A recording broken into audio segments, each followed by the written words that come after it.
इन्ना नहनु नज़्ज़लना ज़िक्रा व इन्ना लहू लहाफ़िज़ून।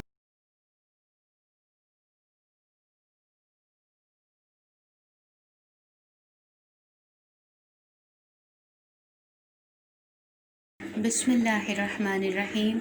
रब्बिश्रह ली सदरी व यस्सिर ली अमरी वहलुल उक़दतम मिन लिसानी यफ़क़हू क़ौली। अस्सलामु अलैकुम। एक नसीहत एक कहानी में खुश आमदीद। आज की कहानी एक बे औलाद बादशाह की वसीयत के बारे में है।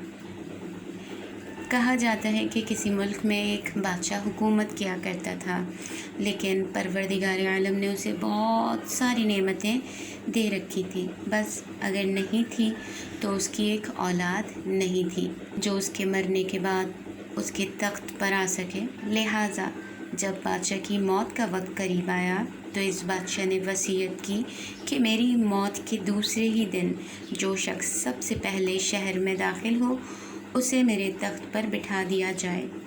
कुदरत खुदा कुछ इस तरह देखी गई कि जब दूसरा रोज़ हुआ, एक फ़कीर सबसे पहले इस शहर में वारिद हुआ।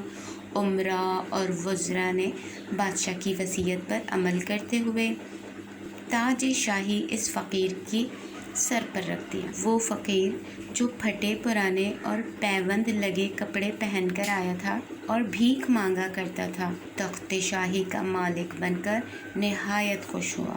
कहाँ तो वो दर बदर भीख मांगा करता था, कहाँ शाही खजाने का अकेला मालिक बन गया। दुनिया वालों का दस्तूर है कि किसी को सुख चैन से नहीं रहने देते और हसद की आग में जल उठते हैं। बिल्कुल यही हुआ इस फ़कीर के साथ भी। कम ज़र्फ़ दरबारियों ने दुश्मन से साज़बाज करके अपने ही मुल्क पर हमले की दावत दे दी। जंग हुई और जंग के नतीजे में कुछ इलाके पर काबिज़ हो गए।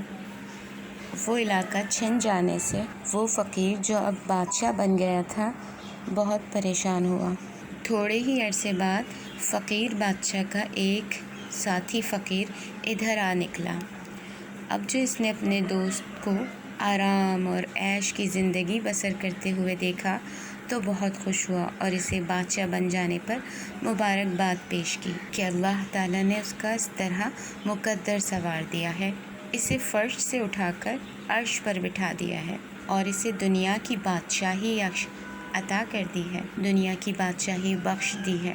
मगर इसके साथी फ़कीर को क्या पता कि वो अंदर से कितना दुखी है। जब फ़कीर बादशाह ने ये सब बातें सुनी तो अपने दोस्त का शुक्रिया अदा करते हुए कहा, मेरे दोस्त, तुम्हें क्या मालूम कि आजकल मैं कितना दुखी हूँ और मुझे किस किस्म की फ़िक्रात ने घेर रखा है।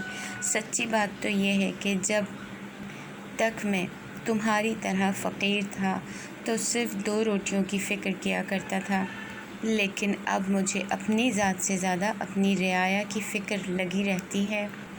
दुनिया वालों का हमेशा से ये दस्तूर रहा है कि अगर इन्हें मालो दौलत हासिल ना हो तो इन्हें मुफलिसी का गम खाए रहता है, और जब दौलत हाथ आ जाती है तो इसकी मोहब्बत में दुनिया की हर चीज़ को भुला देते हैं। जब भी किसी अक्लमंद ने कहा है, दुनिया से बढ़कर कोई बला नहीं, तो इस कहानी से हमें ये नसीहत मिलती है कि इंसान के पास मालो दौलत की जितनी भी वाफिर मकदार आ जाए, लेकिन सच्चा इत्मीनान उसे उसी वक्त मिलेगा जब उसे खुदा की मोहब्बत मिल जाए।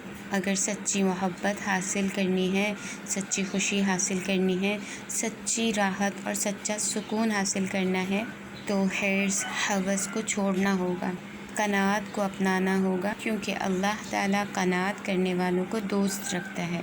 हसद करना एक बुरी आदत है, तो इस बुरी आदत से हम सबको बचना चाहिए, और लालच भी बहुत बुरी बला है। खुदा से दुआ है कि हमें खुदा लालच से और हसद से बचाए और मोहब्बत माल और मोहब्बत दुनिया से भी बचाए। आमीन। अगली नसीहत और अगली कहानी के साथ इंशाअल्लाह फिर हाजिर होंगे। जब तक के लिए अल्लाह हाफ़िज़। सब्सक्राइब कीजिए जिक्र टीवी और इस इल्म के सफर में हमारे कदम के साथ कदम मिलाइए।